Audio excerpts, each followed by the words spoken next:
Bonjour à tous, j'espère que vous allez bien. Aujourd'hui on se retrouve dans une nouvelle vidéo et c'est une vidéo 2 en 1 parce que je vais d'abord vous montrer comment j'ai réalisé ce tableau pour mes pins et ensuite dans une deuxième partie de vidéo je vous présenterai les pins qu'il y a dessus en fait. Donc du coup ce sont des pins officiels Disneyland Paris, Shop Disney et il me semble que j'en ai qui viennent de Hong Kong Disneyland pour certains. Donc ce sont les pins officiels Disney que j'ai. Après j'ai un autre tableau où j'ai tout ce qui est pins de créateurs, etc. Je vous présenterai peut-être ça dans une autre vidéo. Mais pour le moment je vais me décaler pour que vous ayez les images juste ici de la réalisation de ce tableau. Et ensuite on passera à la collection de pins en elle-même. Voilà, comme ceci, je pense pouvoir vous insérer les photos que j'ai réalisées pendant la réalisation de ce cadre. Donc c'est tout simplement un cadre en liège entouré de bandes de bois en fait, tout simple, qui était tout marron, tout couleur naturelle. Je l'ai sous-couché une première fois en blanc, donc c'est juste de la gouache blanche sur le liège.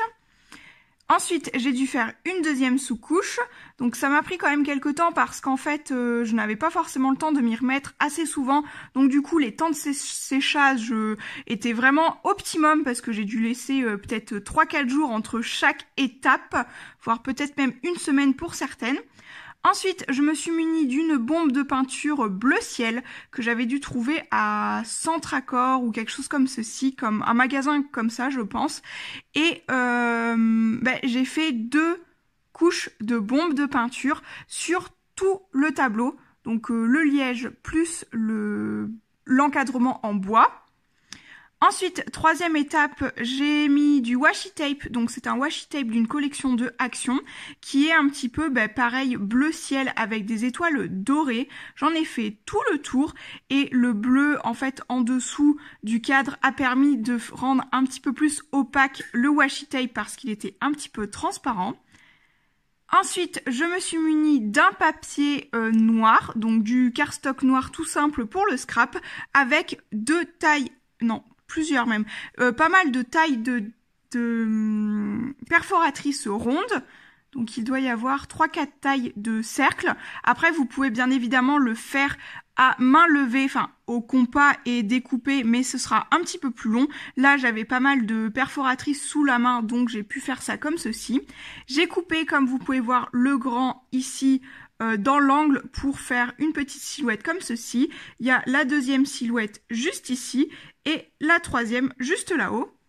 Et c'est tout pour la création de ce tableau. Donc c'est quelque chose de très simple et très rapide à faire, mais qui fait son effet, je trouve. Il y a une petite touche de symbole Disney dedans et la couleur, elle est plutôt sympa. Je pense le laisser comme ceci parce que j'ai plus de trous dans les murs.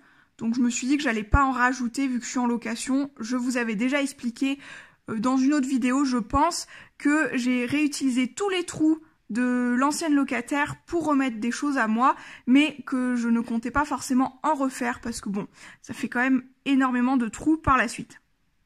Je vais donc m'approcher pour vous présenter les pins et on en aura terminé pour cette vidéo. Alors, je pense premièrement que vous l'aurez deviné, je collectionne pas mal les pins Tsum Tsum. En fait, c'était ma première collection de pins Tsum Tsum et j'ai commencé par tous ceux qui étaient comme ceci. Donc les simples tels que Marie, Figaro, le Cheshire, le Lapin d'Alice, Alice, Stitch, Sven, Olaf, Jiminy Cricket. On a ensuite Pampan et Bambi. Ensuite, j'ai plutôt pris les plus grands, donc comme ceci, les familles. Donc on a Mickey et compagnie, Winnie l'ourson, et en haut, on a aussi celui d'Alice. Donc j'ai essayé de les mettre par thème. Ensuite, j'ai eu celui-ci dans un swap il y a déjà peut-être maintenant 2 ans.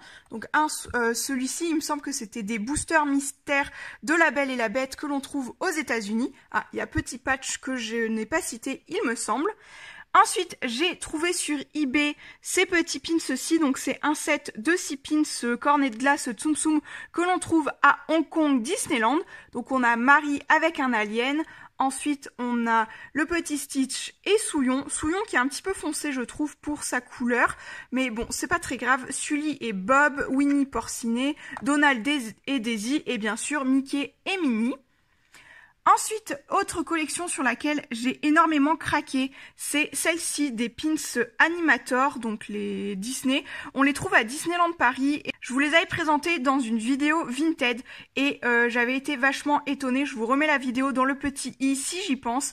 Et j'avais été super étonnée que la personne en fait les revende sans marge toute la collection parce qu'il y a beaucoup de personnes sur Vinted qui revendent à des prix exorbitants. Et là, j'avais trouvé au prix classique les 6 pins d'un coup en fait et j'étais super contente. Donc on a Réponse, Blanche-Neige, Clochette, La Belle, Ariel et Vaiana, donc mon préféré est bien sûr Ariel, je pense que vous l'aurez deviné. Ensuite, une fois sur Vinted, j'avais également trouvé le château de Disneyland comme ceci, donc je crois c'est Disneyland Park qu'il y a écrit, donc je sais plus l'année de ce pins mais je le trouvais vraiment sympa, ça complète le bas de mon tableau. Et récemment, pour terminer, j'ai craqué sur les collections en fait naïfs des petits pins animaux Disney comme ceci. Donc on a Rox, Bambi et Pampan. J'aimerais compléter cette collection. Et l'autre collection sur laquelle j'essaie de compléter en fait et sur laquelle j'ai craqué, c'est celle-ci avec un petit peu les animaux bébés de Disney. Je ne sais pas comment elle s'appelle celle-ci, mais on a Figaro et Rookie. Donc il existe également Rox dans cette collection-ci, Marie, Dingo, et il me semble qu'il en manque un autre, il doit y en avoir 6, et celui-ci c'est pareil, donc bien évidemment, il y a Rookie encore une fois avec celui-ci, et d'autres petits personnages comme ceci. Donc j'ai laissé de la place bien sûr pour ces pins-là, que je pense acheter et compléter cette série-là. Et on en aura fini pour ce tableau. Je pense après arrêter la collection de pins, enfin en tout cas ce tableau-ci, si je n'ai pas d'autres collections, je laisserai comme ceci. En ce moment, les sorties ne m'intéressent pas, donc ça restera comme ceci avec ces collections à compléter. Mais sinon, je suis plutôt satisfaite du résultat et j'aime bien. Enfin voilà. Je suis plutôt contente, donc j'avais envie de vous le présenter et pourquoi pas vous donner une idée en fait de décor pour votre tableau parce que peut-être que c'est tout bête en fait comme idée de faire des petites têtes de Mickey comme ceci, mais ça fait son effet, en plus en noir ça ressort un petit peu et je trouve ça très très sympa. Et voici pour cette vidéo, j'espère qu'elle vous aura plu et qu'elle vous aura intéressé, pourquoi pas qu'elle vous aura inspiré et je vous retrouve très très bientôt dans de prochaines vidéos. Ciao!